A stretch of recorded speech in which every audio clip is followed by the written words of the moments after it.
Okay, I am back. Sorry about that, Stephen. Can you hear me okay? Yes, I can. You're all good. Great. I will go ahead and reshare my screen. When I do this, though, I lose view of everyone. So if you could just give me the go-ahead once we're ready to get going, that'd be great. All right. Also, any questions, I'm fielding the chat. My name is Stephen Duhan, so please feel free to direct or leave messages in the chat. Thanks, Stephen. All right, I'm going to give it about another minute for folks to join. Hi, everyone. My name is Brianna Hurd. I am the State Opioid Response Project Director. Unfortunately, I'm experiencing some advanced technical problems right now, so I am not able to use my laptop, and I am joining by my work phone. And then I will pass it to Alyssa so she can introduce herself.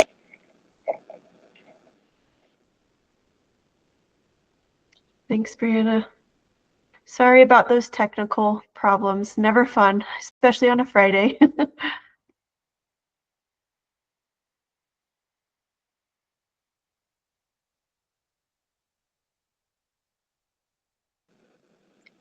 All right, Stephen, does it look like we should go ahead and get started?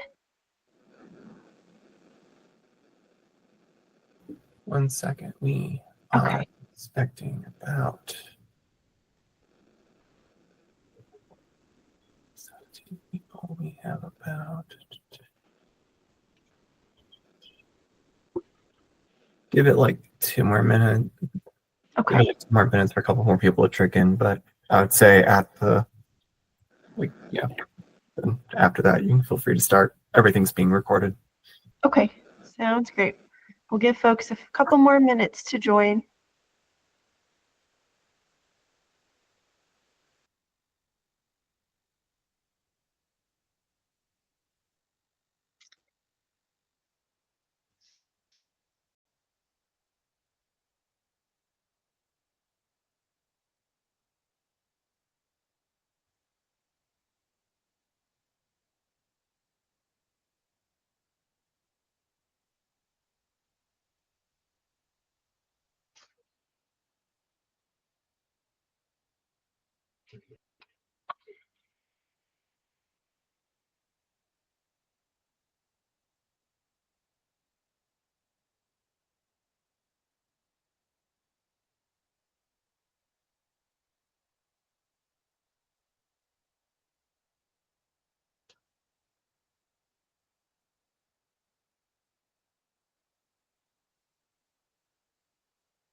All right.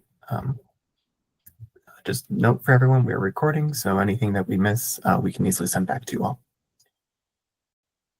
Great, thanks, Stephen. All right, well, we will go ahead and get started.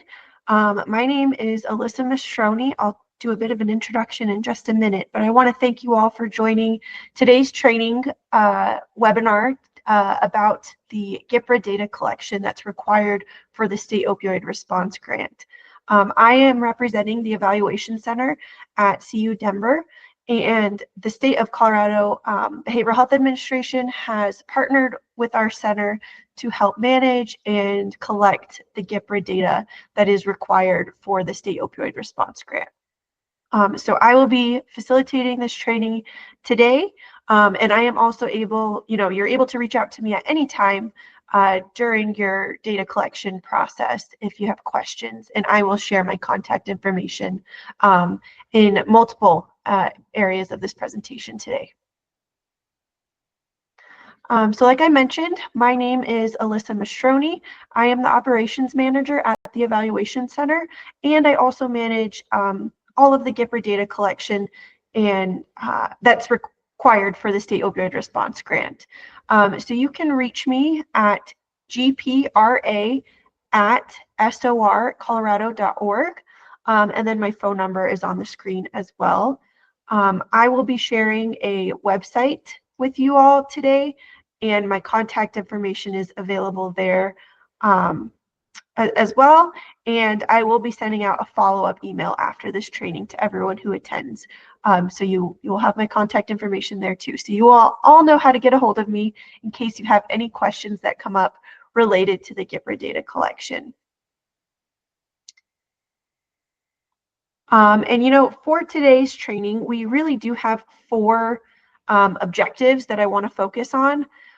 One being, what is the GIPRA survey? When does the survey need to be completed? How to complete it? And then, of course, where you can go for help should you need some support. So let's just begin with the basics. For anyone who is not familiar with GIPRA, GIPRA or GPRA actually stands for the Government Performance and Results Act. That requires some mandated data collection, particularly under the State Opioid Response Grant. And so this data is collected using the GIPRA Client Outcome Measures tool. That's quite a mouthful, so we just call it the GIPRA survey.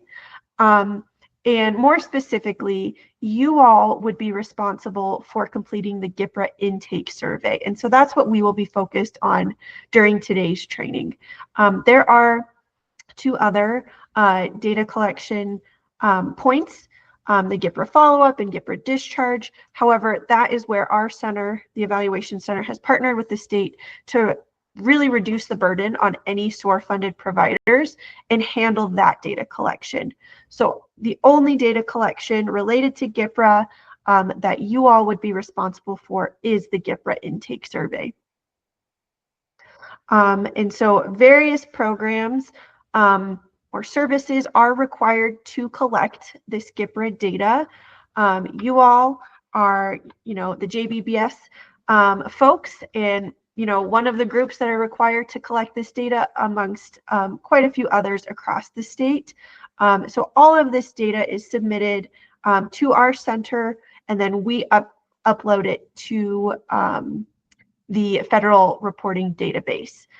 So when you reach out for any questions, please do let me know which program you are with, because that's helpful for me in order to answer your questions. So like I mentioned, the GIPRA data is collected at various time points. What I want to focus on today is you all and your responsibility for the GIPRA data collection.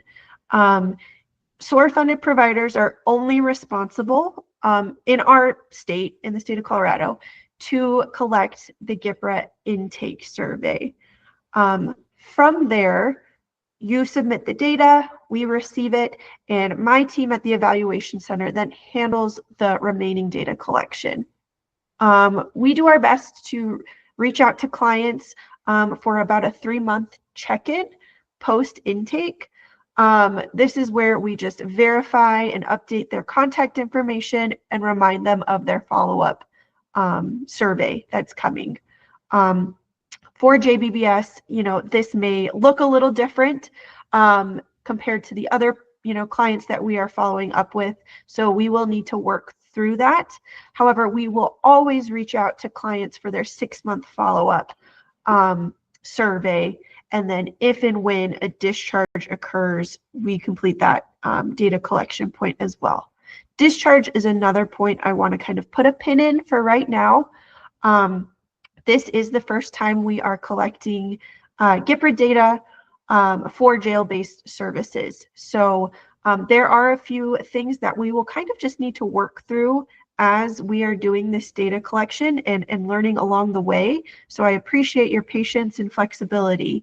But discharge is one thing we will discuss at the end of this training to determine the best way to proceed there. So again, just to reiterate, you all will only be responsible for completing the GIPRA intake survey. After that, all of the remaining data collection will be on my team at the Evaluation Center.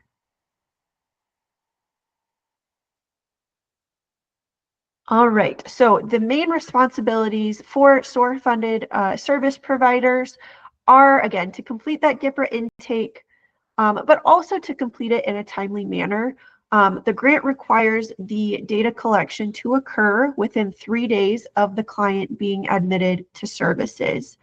The data collection can be administered by a clinical or non-clinical staff, and you should plan for about 20 minutes to complete the entire GPRA intake process.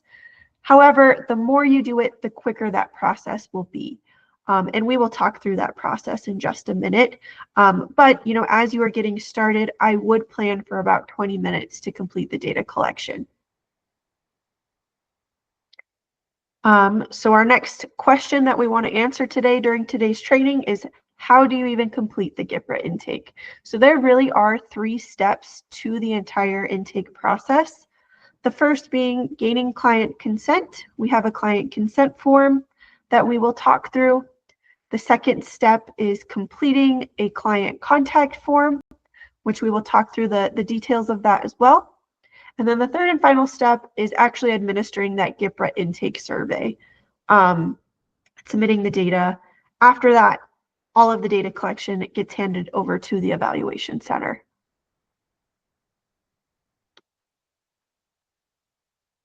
All right, so right now let's focus on step 1, which is reviewing and signing the client consent form. Before we go into too much detail there, I do want to highlight the website that is at the bottom of your screen right now. It is www.sorcolorado.org. This is a website that you will use often if you are completing the GPRA intake. This is the website that I'm showing on my screen in the little picture here. And this is actually where you can download the consent form. This is where you will complete the online contact form as well as the online GPRA survey. So this is, a URL that you want to either bookmark or have handy. You will be using it pretty frequently if you are responsible for the GPRA intake data collection. All right, so going back to step 1, you will visit our SOR Colorado website to download that consent form. And when you do so, it's a pretty standard consent form.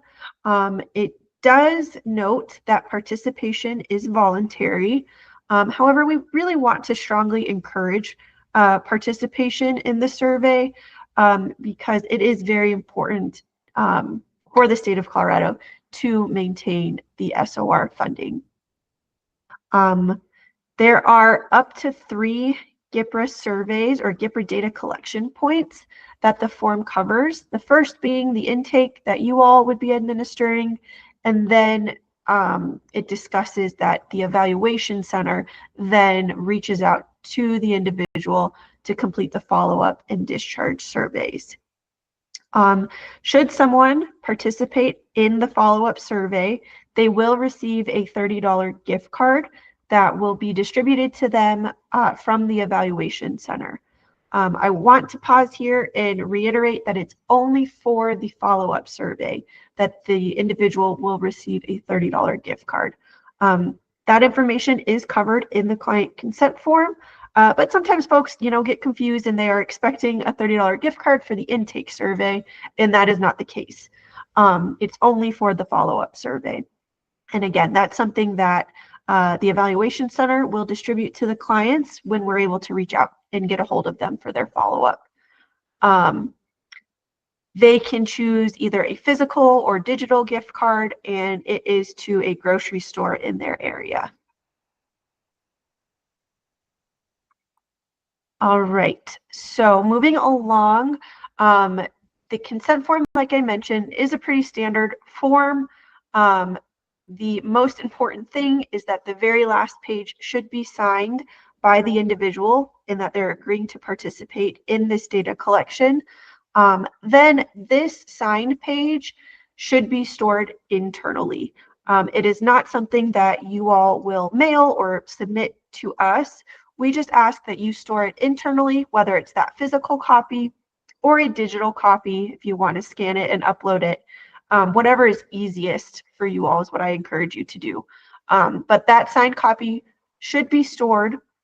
There have been times when individuals are contacted for their follow-up and they have no idea what we are talking about, and want to know, why we have their contact information. And so, we can reach out to you to get a hold of this signed copy so we can provide it to them and just, let them know or remind them that they did agree to participate in this data collection. So although we aren't at the evaluation center collecting the signed page, we do ask that you keep the signed copy for the entirety of the grant.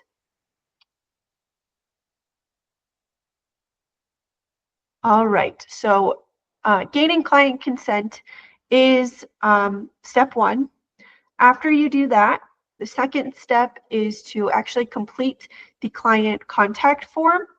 Again, you will have access to this link on the SOR Colorado website. It's under step 2. You click the box and it will pull up a online contact form for the individual.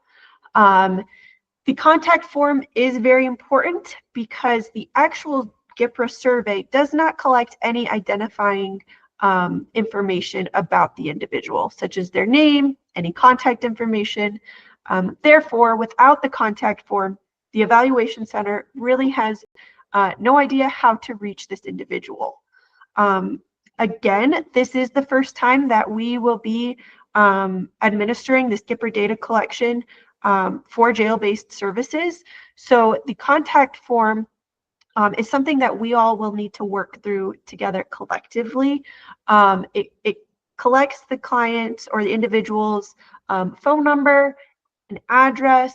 However, we do know that this information can change specifically for the population you all are working with.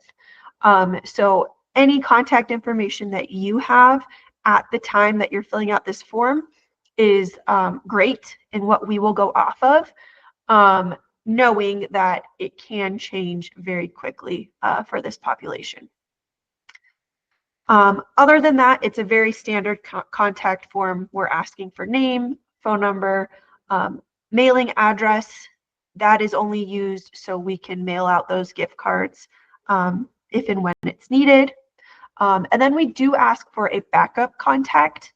The backup contact can be an individual that the person feels comfortable listing. So if that's a partner, friend, sibling, whoever they are comfortable with listing can be their backup contact. If they do not want to provide a backup contact, go ahead and just list your name and select provider as the relationship to the individual. One thing I want to touch and really focus on here in regards to the contact form is that this will be the first place that you enter a GIPRA client ID. And every county will be assigned a site ID. You see those site IDs listed here on the screen. And they are, again, unique to your county. So please make sure you're making note of your site ID.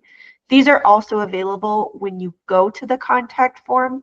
You'll select your county and it will tell you your site ID. So don't feel like you have to memorize this just yet, but you will eventually memorize it as you do more and more GIPRA data collection.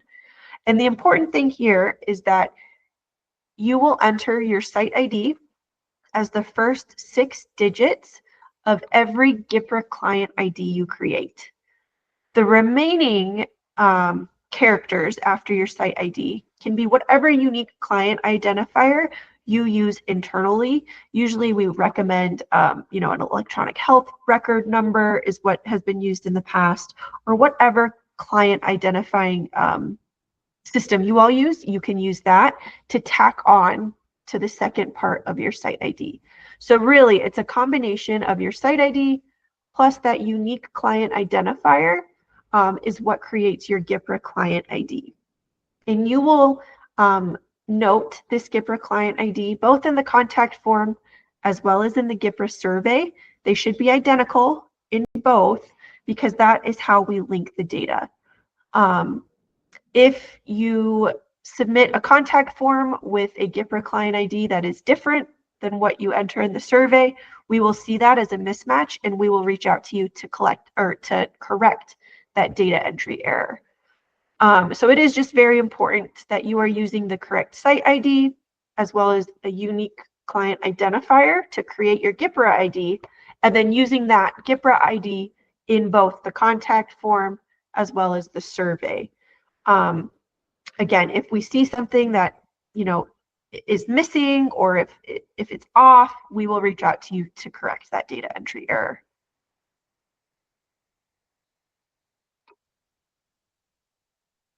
Okay, so once you complete the client contact form, you will then begin the third and final step, which again you have access to at the SOR Colorado website. And the third and final step is actually administering the GIPRA survey. There are various sections of the GIPRA survey that need to be completed at intake.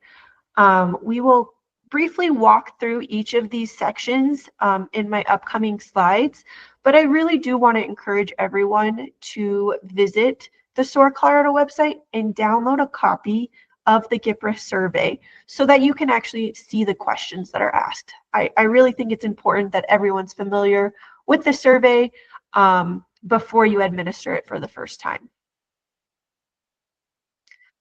So the first section is really just record management and demographics. Pretty standard questions that are asked here: race, ethnicity, gender, language, and then there are some questions about if the individual has any children, any military service. This next section of the survey really focuses on substance use and any planned services. So really it asks about any, substances that the individual has used within the past 30 days. And then you will note that there are also refused answer options. So the individual can respond, or if they are refusing to answer, you can select that as well.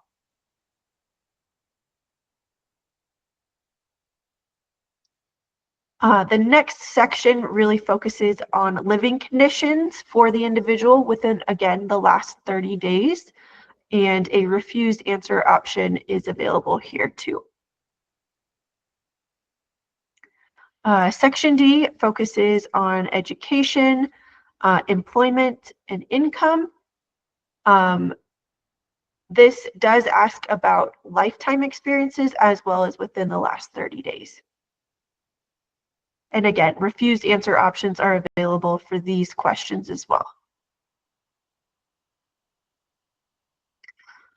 Then there is section E, which is a section that focuses on the legal system. Again, the individual can refuse to answer, but there are questions about arrests within the past 30 days and whether or not the individual is awaiting charges, trial, or sentencing. Questions about parole, probation, or intensive pretrial supervision. And then a question about participation in a drug court program or deferred prosecution. One of the last sections of the survey will ask about the past 30-day experiences for individuals regarding mental and physical health, as well as any type of insurance that they may have in their insurance status.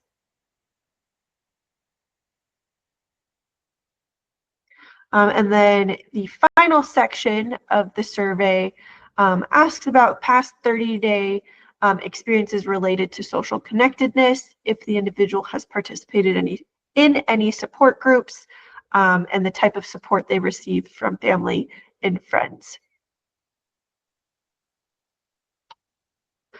So once you complete that survey, again, it's done entirely online.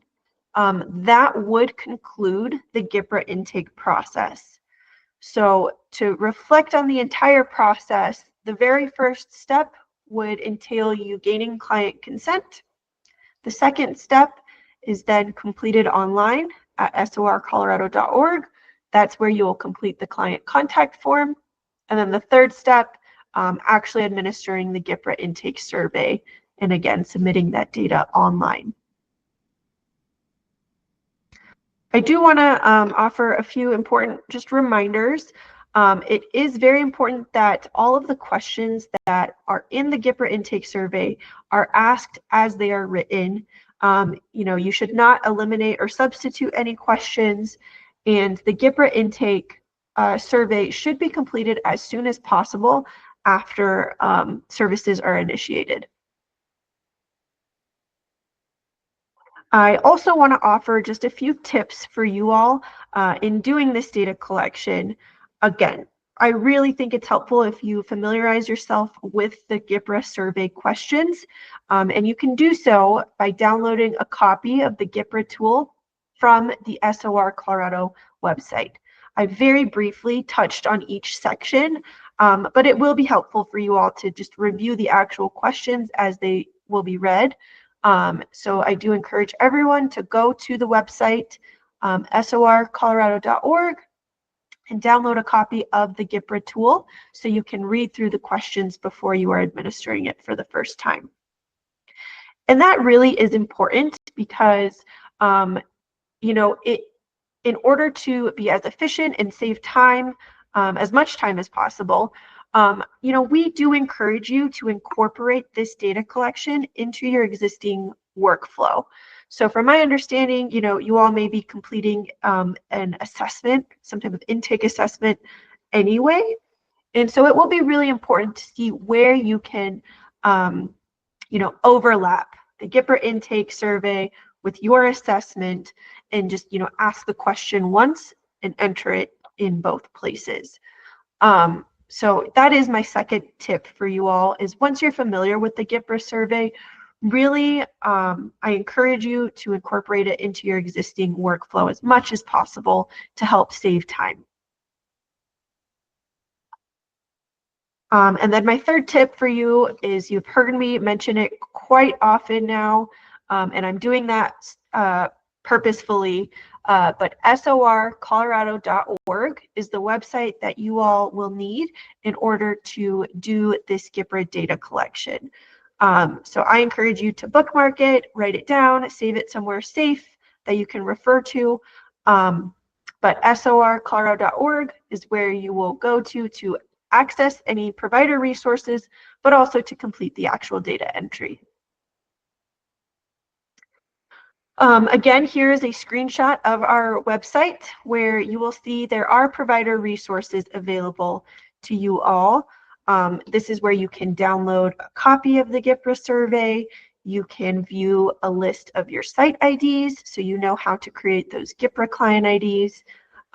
We also have a training video series here, a list of frequently asked questions, and even a few scripts that you all can use in order to talk about this GIPRA data collection with any individual if that's a helpful resource for you all. I do want to pause here and just mention at the end of my presentation today, we will have a question and answer session where I'm sure we will come up with another list of frequently asked questions specifically for JBBS. So just know that, that will come out of this training, and we can post it here to the provider resources page as well. So you can have access to the questions and the answers that we come up with as they're discussed today.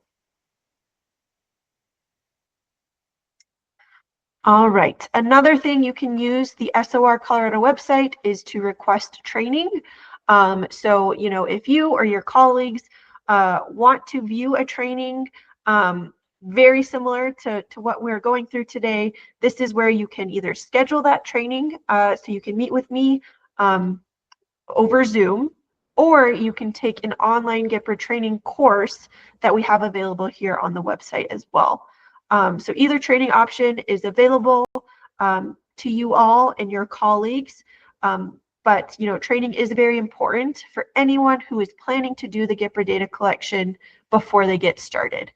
So if you have a colleague who isn't able to join today's training, I do encourage you to have them go to the SOR Colorado website and either schedule a training with me or complete the online training available here.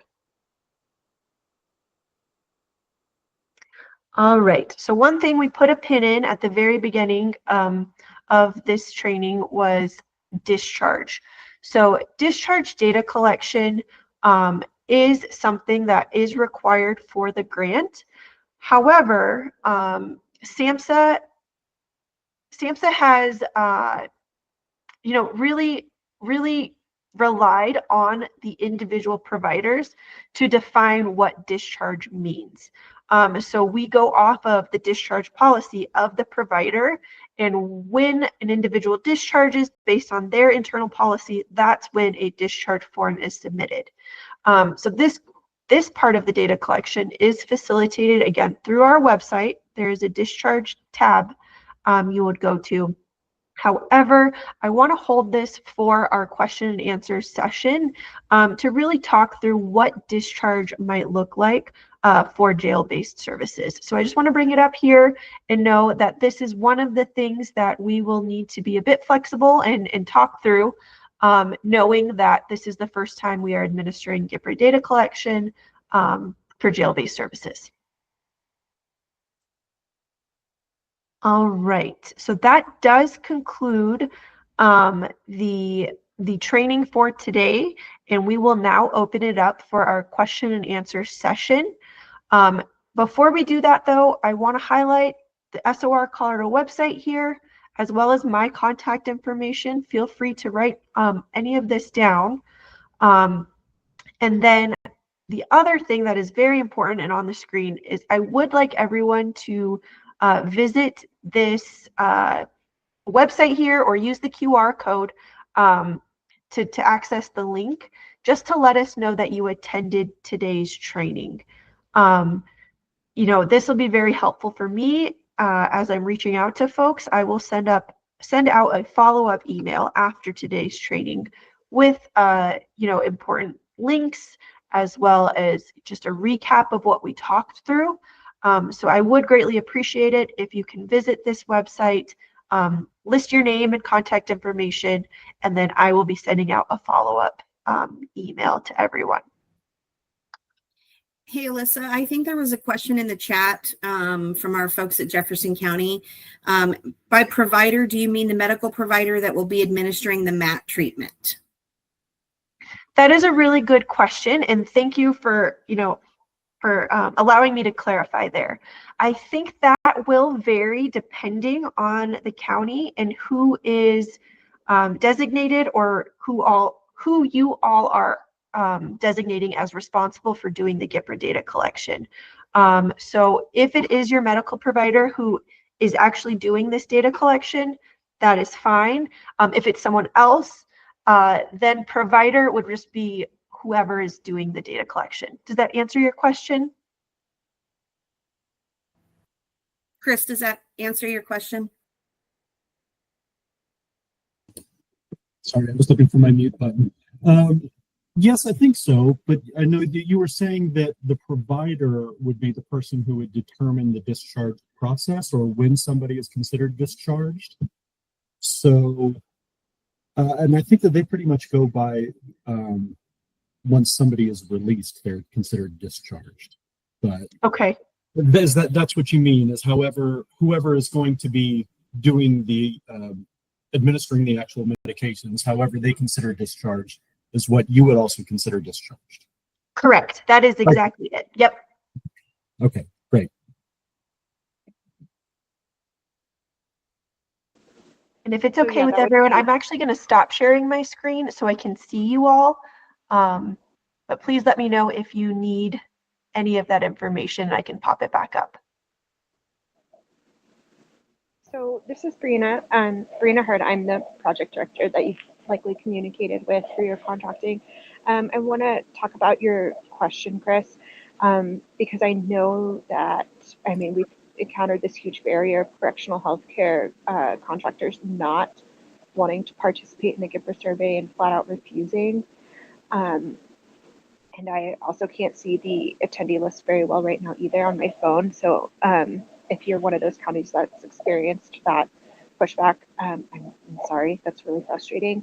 But yeah, if you have anyone on your staff, like a case manager or, working with you, who is able to do that GIPRA survey, that totally suffices. That's just like Alyssa said. They don't have to be the clinical prescriber or the nurse who's administering the medication. That's totally fine to have your own internal staff complete the GIPRA intake survey. Okay, great. And I saw Kelly asked a question earlier about being able to download the forms, because our jail, just like everyone else's, is made of reinforced concrete, so the Wi-Fi is really spotty at best. And being able to sit down with our laptop and fill it in real time is probably going to be a dubious assumption. So if we are able to print it out and then sit down with a form and have them fill it out and then go submit it online later, we're able to do that, correct? Yes, thank you for bringing that up.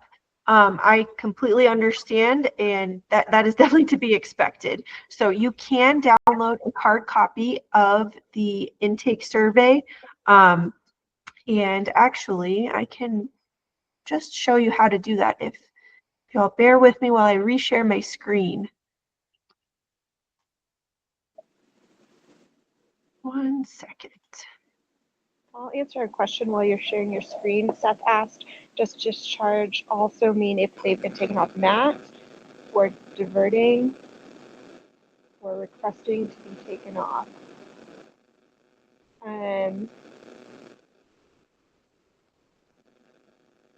Requesting to be taken off, yes. I would discourage discontinuing anyone from that for diverting, though. I might have to have you help answer that question when you're done sharing it.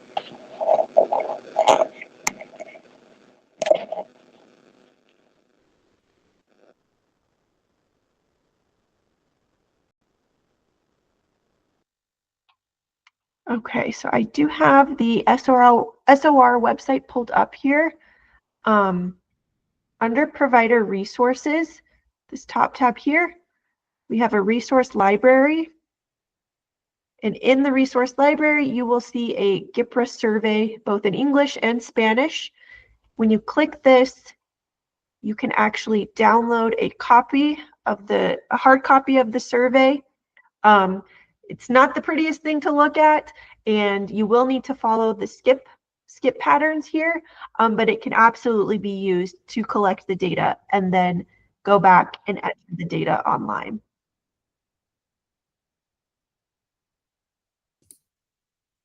That's great. Thank you so much. Can You're I ask welcome. kind of a follow-up question here? Yes, definitely. So the initial consent form you said is, even though you want us to complete as many as we can, it's not required in order for them to receive treatment. But what about the consent forms? Are the consent forms required? Yes, we do ask that everyone completes a consent form if that individual is going to be participating. The reason for this is we have encountered folks who, 6 months later, when our center reaches out to them for follow-up and we get a hold of them, they have no idea what we are talking about, and they don't remember that they agreed to participate. So being that we can have a consent form that we can rely on and follow up with is really important. Okay. While I kind of have the spotlight, can I ask a couple other questions that I had written down? Sure. Okay. So before on the intake form, you were saying that a lot of the questions ask about their behavior over the last 30 days, such as drug use and that kind of thing. Yep. So if they're in custody for more than 30 days, theoretically, they wouldn't have had any kind of drug use. So how should those questions be answered? Yes, that is a good point. The only thing here is that the intake assessment or survey should be administered as soon as possible to the time that they are beginning services. And so if that's the case where they've already been in custody for over 30 days, then the answer will just be 0. If they're initiating services right away, then potentially you would answer otherwise. Forgive me, I am not sure how quickly individuals begin services once they are in custody. So forgive me about not knowing that timeline. However, they will, there is potential for them to answer yes and answer how many days they've used substances if they are initiating services, towards the beginning of them entering custody. Yeah, well, for us, that timeline is not really consistent either. They're always Okay. asked about their interest in medications at their booking intake. Okay. But sometimes people are in the jail for a while until they know that that's something that's even available to them. So, but yeah, we'll do our best with that. Okay, that sounds great. And that is totally fine. So if it's zeros, in terms of the response to those questions, that is completely acceptable. Okay. And one more question, if you don't mind. Absolutely, go ahead. The gift card that you had mentioned earlier about the follow-up survey, I know I'm anticipating a lot of questions from the inmates about this gift card. If they don't do the initial intake survey and they only do the follow-up survey, would they still get the gift card? This is another great point to clarify. Thank you for bringing it up, Chris. So if they don't do the initial GIPRA intake survey, they will never be in our system to actually complete the follow-up survey. So they would never really have access to it. The only way that they could potentially get that gift card is if they both complete the intake and then are able to complete the follow-up survey with us later. That's good to know. That's a good incentive a good carrot we can kind of dangle to Absolutely pull it out. Okay. Thank you. That's what we hope. We hope that incentive does. And that's another good a good plug for having as up-to-date contact information as possible. Because that's how we'll be able to get a hold of those individuals to actually even give them their gift card.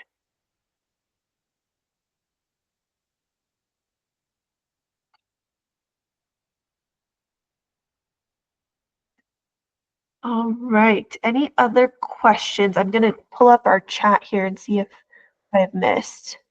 Oh, Brianna, go ahead. I have a question. If an individual is still in custody 6 months after their intake, is it okay to mail that gift card to the facility and that can be stored as part of their belongings? Is that acceptable? It's a twofold question. Like jails, would that be acceptable?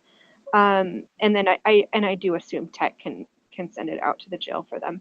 But would it be acceptable for jails to hold on to that gift card if they're there 6 months or longer, and that could be part of their release belongings?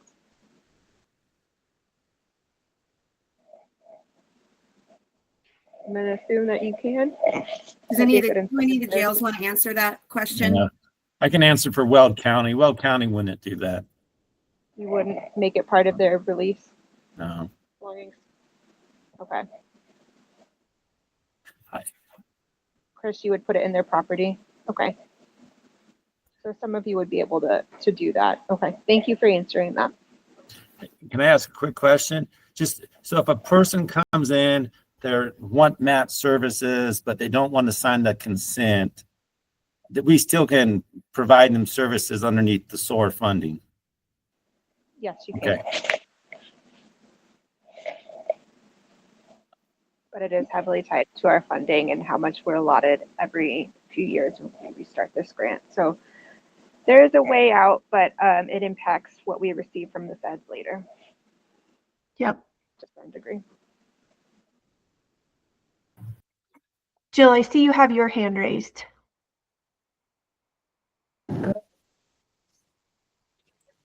So for our JBBS team here, doing these surveys is going to mean that we're reaching outside of the active JBBS clients, because many people in the jail request MAT services that don't want to join the JBBS program.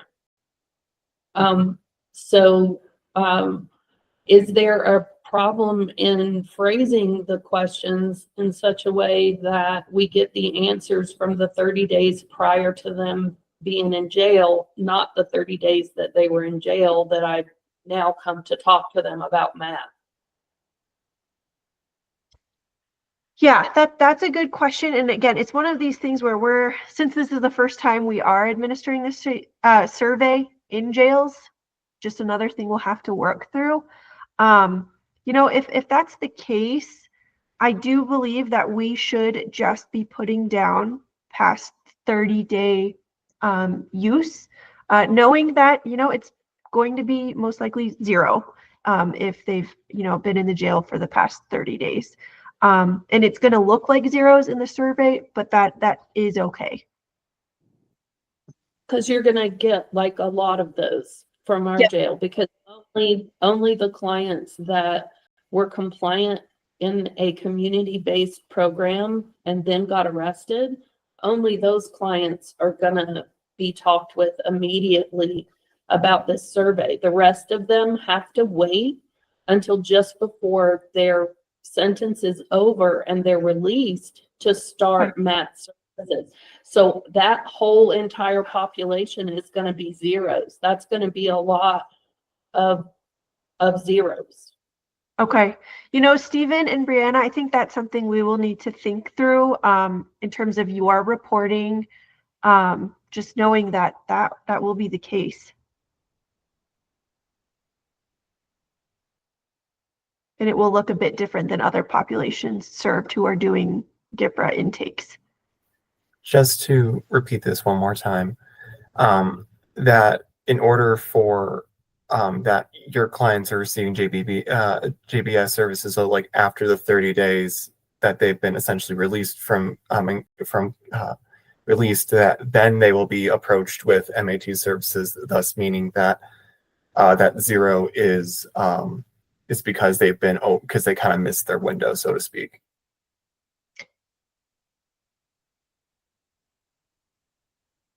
From my understanding, it's that the individuals they would be doing the GIPRA survey with would have been in jail for at least the past 30 days. So their answers to any substance use questions would be 0 because they have been incarcerated. That's how I understood it. Thank you. Mm-hmm. Writing notes and trying to think of answers at the same time. My apologies.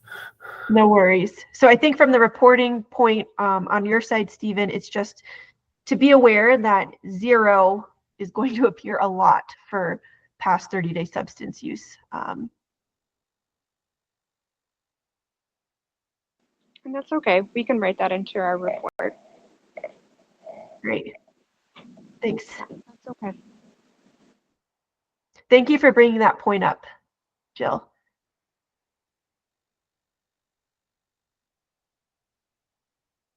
Any other questions?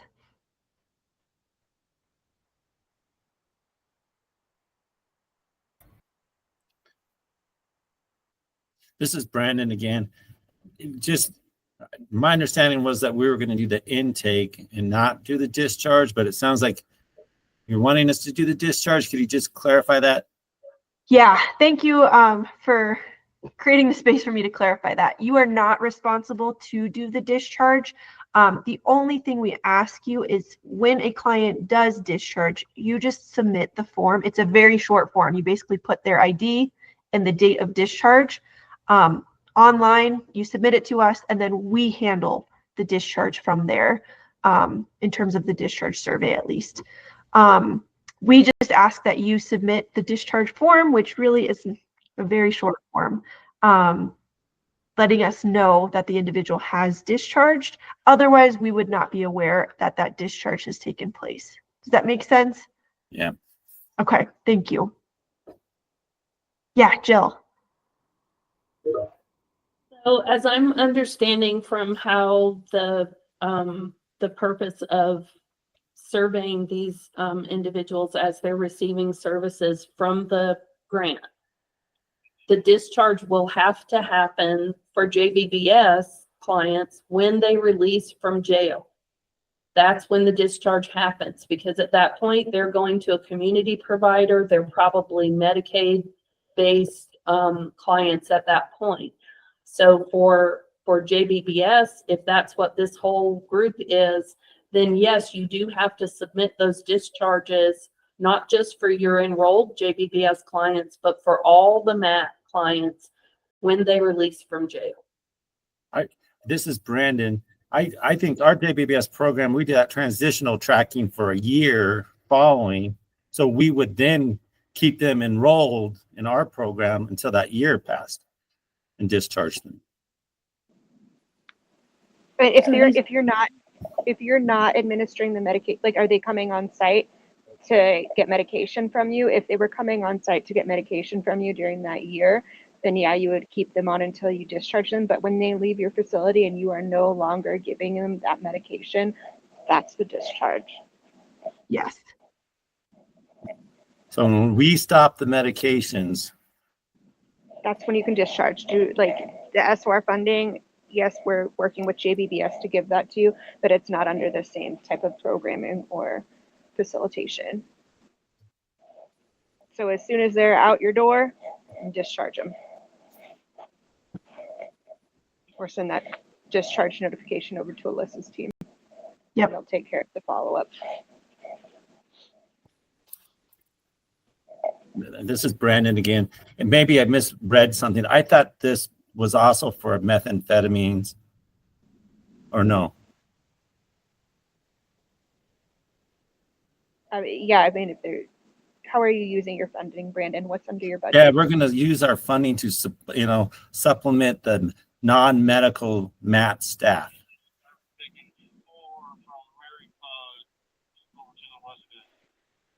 So like our counselors, our case managers, substance abuse specialists.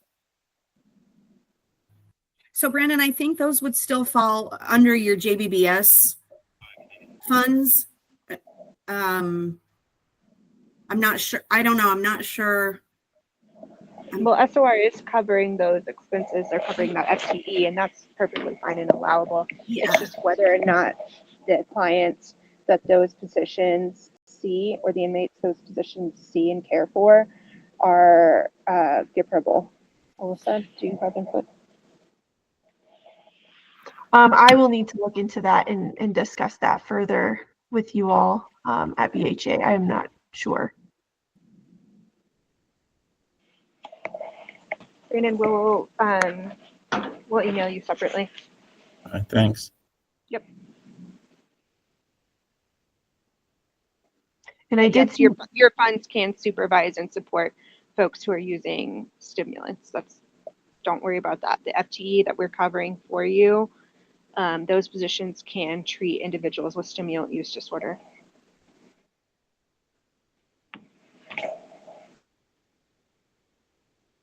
And then I did see a great question in the chat from Seth. If someone is there for 6 months, would you all be responsible for doing the follow-up survey? Again, this is one of the things that we are going to work through, given that this is the first time we are doing this GIPRA data collection in jails. So if the individual is there for 6 months and during the time that a follow-up is due, Brianna and Stephen, is that something the jails will be responsible for doing? Is that something we at the evaluation center will partner with them? What are your thoughts on that? I would recommend a partnership if it's allowable. We'd prefer your team to talk on the phone to the inmate or the person in custody to complete that follow-up. Would that be okay with policy within facilities? Okay, thanks, Jill. And then that kind of takes one survey off of you guys, and it's similar to Alyssa's team calling up a client who's out. So, okay. And can I ask a follow-up question to that for you all? How would you imagine that process looking for us? Like what would our team need to do in order to reach that individual in the jail? Our inmate communication vendor can approve a phone number as a professional contact. It's not recorded. So we would just need that information, Alyssa, from you or from whoever on your team. If it's multiple people, that's fine. That's not a problem. Okay. And we would just probably need a simple like email reminder to maybe schedule for the client to give you guys a call at a specific time to that specific number.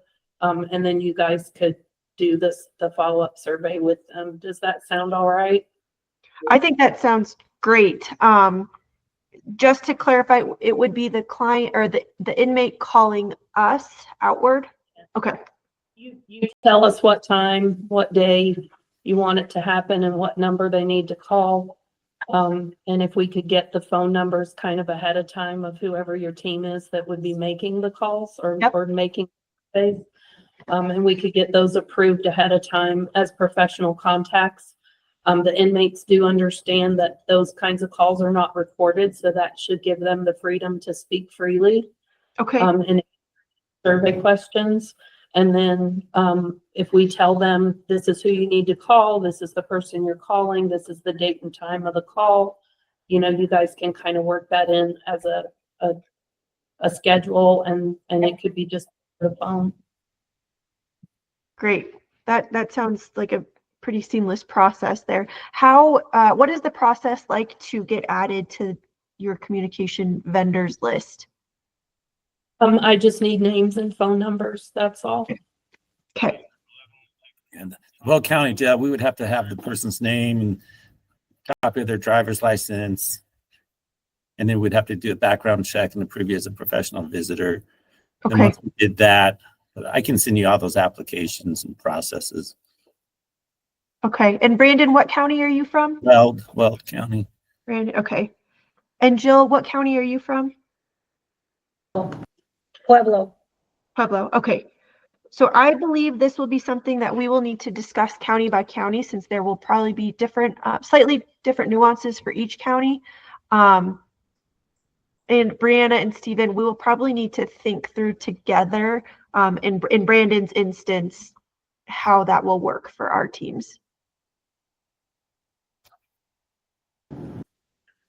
And Alyssa, if we're doing those discharge notifications when the person is released from jail, then anyone you don't have a discharge notice from, you should be scheduling the 6 months with them in the jail. Okay, great.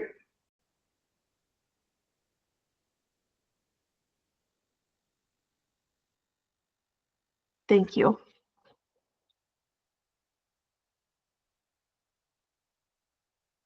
And again, I think that is why it's very helpful for me to have all of your contact information, just so I can follow up with each county individually, and we can kind of work through these nuances together. So what I'm actually going to do is I'm actually going to put the link up again for you all to complete my contact form, just so I know how to get a hold of you all. So I will share it in the chat here. It'll just take you to a quick short survey where you type in your name, your phone number, and email address, and select your county. And then I will be following up with everyone.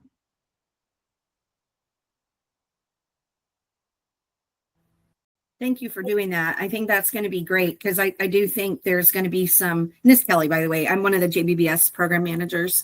I think there will be some nuances that maybe have to be discussed individually. So I appreciate you putting that out there, because we've kind of had these things before, especially with JBBS, like things just they're not always kind of a one-stop shop, and everybody kind of has their own ways that they have to do things differently, kind of dependent upon their policies and procedures and whatnot. So thank you for putting that offer out there, because I do think that would be great. And I would encourage everybody that's here, like she was saying, take advantage of that QR code, scan that, and we'll make sure that we get everybody connected individually, because I do think that's a great idea.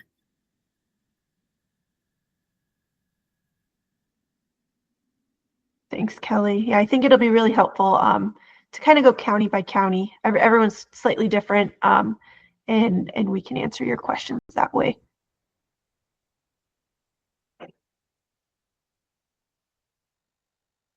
Any other questions as of right now? Alyssa, would you mind putting your email in the chat? Absolutely. Thank you. I don't have any other questions. I'm not sure. Thank you all for your time. This was a lot of information. Thank you. It was a lot of information, so thank you all for hanging in there. Let's go ahead and let it kind of settle for a bit, but please do reach out to me should you have any specific questions on how to actually, like integrate this into your current workflow. Again, what we really want to do at the Evaluation Center is reduce the burden of this data collection as much as possible. So I am here to be a thought partner to help think through anything that I can help support. I'm also here to offer any training. So if there's anyone on your team who would be doing this data collection, who you think should, go through a training, please have them reach out to me. I'd be happy to hop on a call with them. And again, thank you for your time this morning. I really do appreciate it. Thank you all again for joining us. Brandon, we have a follow-up to you, so we will take care of that. And of course, you are welcome to reach out to me. And if you need anything with contracting or further coordination with your SOR funding. Thanks, Alyssa, so much. We appreciate you. Thank you. All right, take care, Have y'all. a good day, everyone.